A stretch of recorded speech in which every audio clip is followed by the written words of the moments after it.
A go-kart ride takes a devastating turn for a South Florida man when a crash ends up costing him his finger. That man is a roofer, and he says it's been nearly impossible to work ever since that accident. Yeah, he says a dangerous design defect in the go-kart that you may even own is to blame for what happened, and now he wants the manufacturer to pay. CBS 4's Ileana Varela with our exclusive.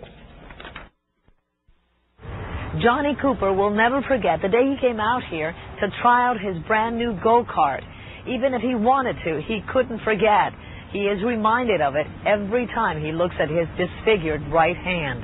Of course, the ring finger is gone. Johnny Cooper lost his finger and, he says, his livelihood on October 10, 2005, when his blue Carter Talon GX150 2R go-kart rolled over on its maiden run.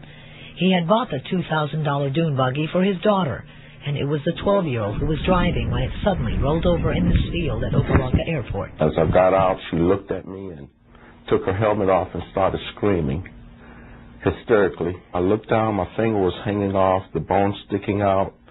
The right pinky was all the way over here to the right-hand side of my hand, and the other three was bleeding. As my heart beat, the blood was bleeding out. The sad part is this really could have been avoided and should have been avoided. Now Cooper and his Coral Gables attorney are suing the go-kart's manufacturer, Carter Brothers, claiming the go-kart was improperly designed, that it's defective.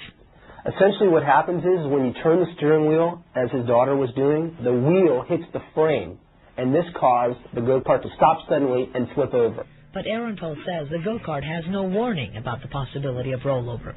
The lawsuit also points out it does not have a speedometer. It says it shouldn't be driven at excessive speeds. But what's an excessive speed? There's no speedometer on the go-kart. And for about $4, they could have installed a speedometer on this go-kart that would have told the driver how fast the cart's going. Cooper says he wants to warn others about the dangers of go-karts in general and about the alleged danger with this particular model.